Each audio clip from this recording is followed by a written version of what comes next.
We'll now begin the press conference with Washington.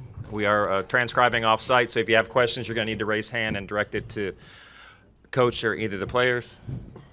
Coach DeBoer, do you want to start with an opening statement? Yeah, you bet.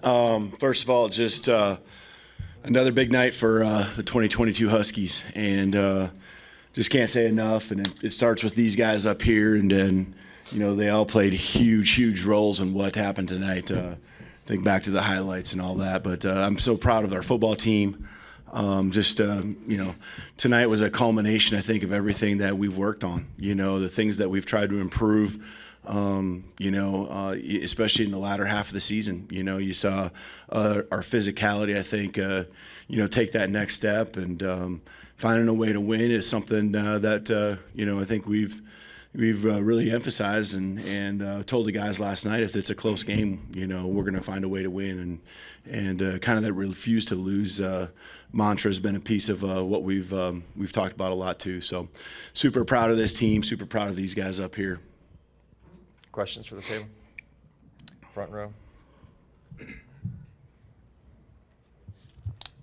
With the fourth down attempts, 3 fourth down attempts, two for 3 conversions, but what does that say about your confidence in the offense and really wanting to keep them on the field? Yeah, I think all season, it's been one of those things where you pick and choose the right times, and you got the ball in 9 balls hands here. You're gonna win most of them, and he did a great job executing along with the offense on the quarterback sneak, and then the 4th and 2, just shows what Mike's able to do, because he's booting away from his left hand, and it's more natural to boot to the left, and we had him booting to the right, and he and Devin Culp connecting, just big play in the game, just being able to stay on the field, and we're right there where if we turned it over on downs, we put our defense in a tough spot. So I thought we played a great team game. The defense got the stops, especially in the first half there. Really kept us with that lead and that cushion. And I thought in the third quarter the offense did a nice job in going into the fourth quarter, staying on the field and finding ways to convert and finish drives. Front row. Yeah, Coach, for you, another night that Mike was kept clean. Just how special is this offensive line? And Mike, for you, what have they meant to you this season? Yeah, it's just all season long, right? They've been, an extension, and Mike understands where a protection might be vulnerable, and he's directing traffic first of all, and they're just entrusting him that what he sees, they'll just pick it up, and he knows where to go with the football. The receivers get open quick when they need to. It takes the whole offense to keep Mike upright, and the offensive line though has been just so solid.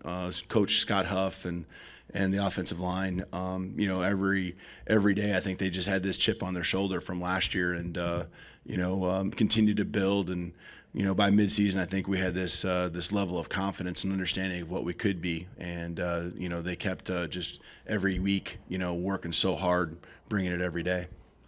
And, it's amazing. I said it before, it's just the work that those guys put in. When I first came here in the off season, just seeing those guys always doing extra work, after our hard workouts, it just showed how much they wanted to be successful. They feed off of each other's energy, and they always push each other, and they have that mindset where it's like, my guy isn't going to get the mic. And, whenever I hear them talking about that, I'm like, hey, man, I love being back here. Y'all just continue to give me time. I'm continue to keep delivering passes. And with the receivers that we have, we're always going to make great plays. The running backs as well, and the pass protection as well. They've been doing an amazing job. And even out of the backfield, I know Wayne had a couple catches today, just being explosive out of the backfield, in the run and the pass. But obviously, it starts with the offensive line. And those guys have been working extremely hard from day one. Front row, middle. Yeah, and this one I'll go with Michael and then Wayne. Just the third quarter and then those long drives. What was working for you in the ability to sustain those long drives? Man, just continue to believe and just continue to believe in our preparation. I feel like we prepare the best out of everybody in the country. And that starts with offensive coordinator, Coach Grubb. He makes sure that we're always always know what the situation is, and every time we snap the ball, each and every guy, they know their assignment and they know what to do to be able to be successful in that place. So, it starts with the preparation and just continue to have a one-and-oh mindset. Obviously early on it wasn't clean, and we wish we did a lot better, but at the same time we knew that this team and this offense wasn't going to stop. We're going to continue to keep swinging, and we knew that those punches we're going to throw, they're going to end up landing real big.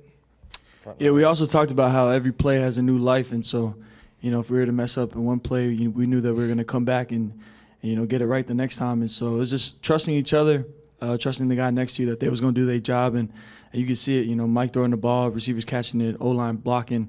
We all try to work together just to make it successful. And we kept moving the ball, which was really good. And again, at the end of the day, it's all about us and our preparation and our details and our hard work, and it really showed out.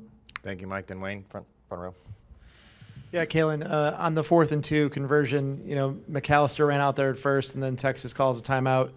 Was the plan to punt there, and did you change your mind? What was the thought process as you eventually went for it? We had a kind of I don't know how do you word it. We had some situations that we could work through depending on what they were going to give us. And, once they called the timeout, then, it really felt like we had a good play call, talking to Coach Grubb, and it gave us some more time to really kind of work through and give me a chance to think about what the pros and cons were. And, again, putting the ball in Mike's hands, and I really liked the idea of moving the pocket and getting him outside where he could run and pass. And, he did a nice job executing. Devin, securing the catch and getting the first down. Front row.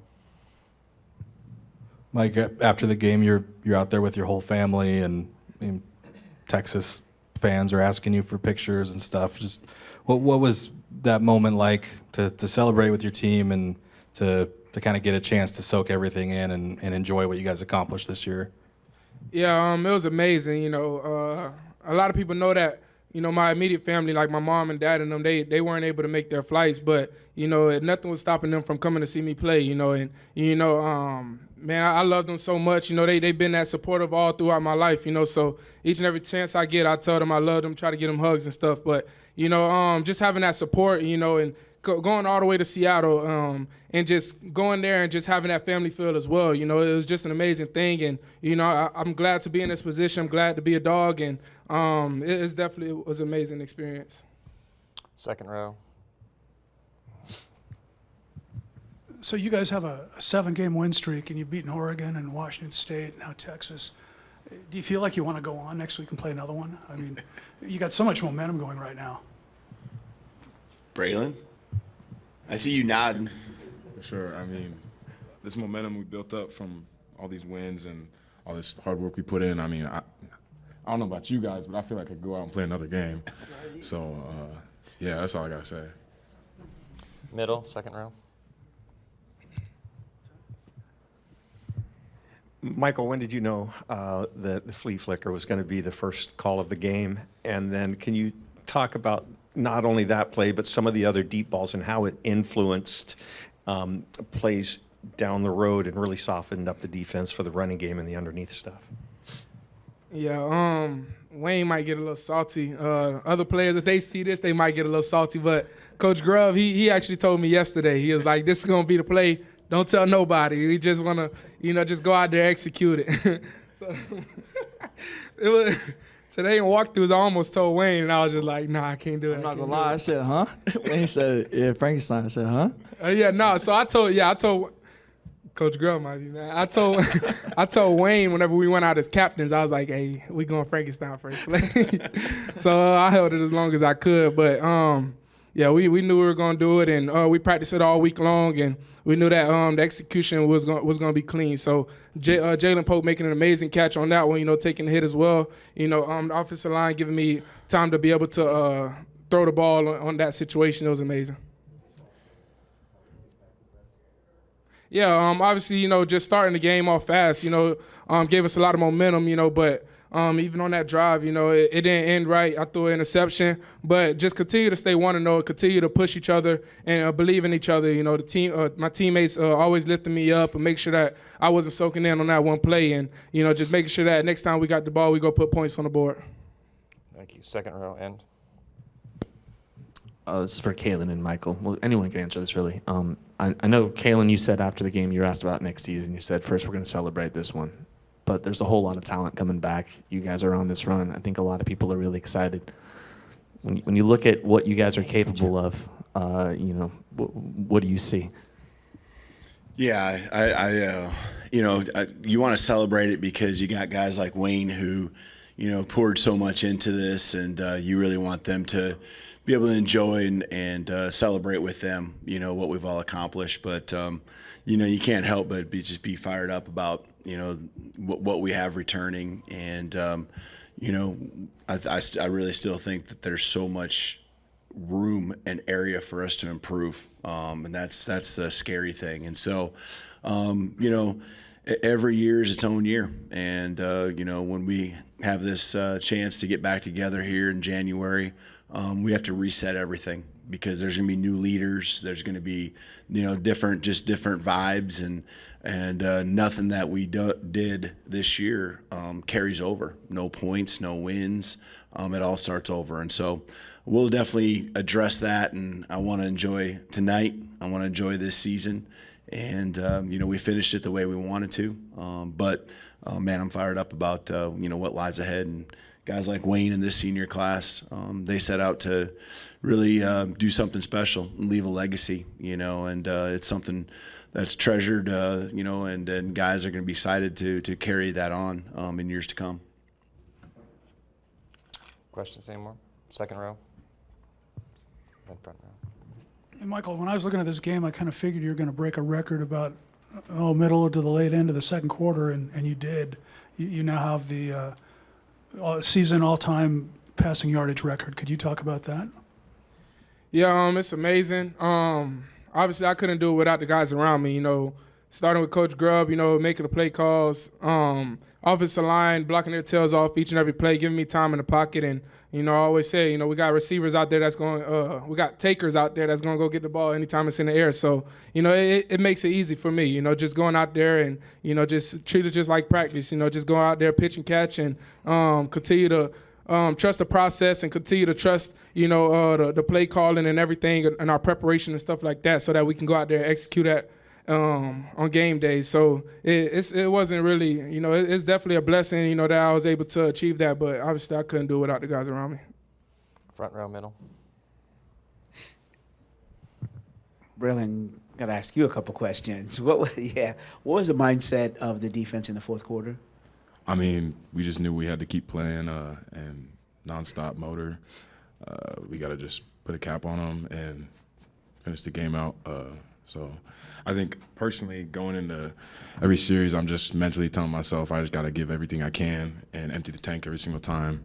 And I know it kind of reflects on the rest of the defense because I know those guys can feel my energy. So I don't know, that's pretty much the mindset going in. No, not at all. We're always ready. I mean, me and my guys up front, we're always ready for a battle. So.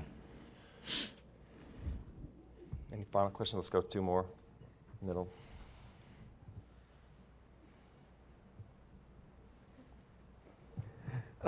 Both Michael and Wayne, can you just break down Wayne's 42-yard touchdown run? Was that the play call? Did you check down to that? And what did you see? And just break it down for us, Wayne. Yeah, it was just one of our simple zone plays. I have a run-pass option on that. But, just trying to fill out the game, feel how they adjusted and reacted to our pass option. I was like, okay, I'm going to hand it off this time, see how they adjust to it. And, I know handing it off to Wayne, we had a good box, and he'll make anything happen, with the ball in his hands. So, man, it was a hole, and he took it, and pause. And that stiff arm, I saw it. I couldn't see it on the field really, but I saw it on the replay. But man, yeah, he got somebody with a stiff arm too and put the burners on. Yeah, whereas So I got in the ball, and the O-line just cleared up, a big way. I told him, it opened up like the Red Sea, which was perfect. But I think, Mike in the passing game kind of softened him up in the run game. So once we had the opportunity, just took it, and, I had to score. I had no choice. And, just glad that Mike trusts me with the ball. And I know he's explosive, but I, try to do the same. And, just blessed to have a great O-line pushing up and, opening everything up for me. So, yeah, it worked out perfectly. Thank you, Wayne. We'll go 2 more questions. Front row, or middle front, Flynn. All right, you guys targeted Taj Davis a lot more tonight than I feel like any other game. Was that part of the game plan this week, or did that just kind of open up as other things happened during the game? He's a beast. Taj is a guy that comes to practice every day and works hard. He's a guy that, a lot of people don't really hear too much about. You say that we don't really target him much, but he's a guy that when he's out there on the field, I have no doubt in my mind that he knows what to do and he's gonna make a big play. So early on in the game, we were targeting him and throughout the game. But he just shows it every day in practice. His work ethic and everything he does in practice, it makes a difference. It shows on the game field as well. And also Jalen Polk, he was battling through some stuff as well. So, that got Taj on the field a lot more. Those guys are playing in the same position. But, once we know we had one guy down, we already knew that we have people that's going to step up. And Taj was able to step up and made a lot of good plays for us. Thank you. One last question. Just curious what happened to Cam Davis. Did he get hurt down here? Yeah, he just it's really unfortunate. He got dinged up a couple days ago. Non-contact day for us really, and one guy zigs and one guy zags, and you get dinged up just enough to where he wasn't able to go tonight. So it's nothing serious, and feel bad for him because he works so hard every day, and he's been a good counterattack to Wayne and the way they've operated all season long. Thank you, Coach DeBoer. Players, maybe we pose for one final group post shot together. Yep. Oh, a picture?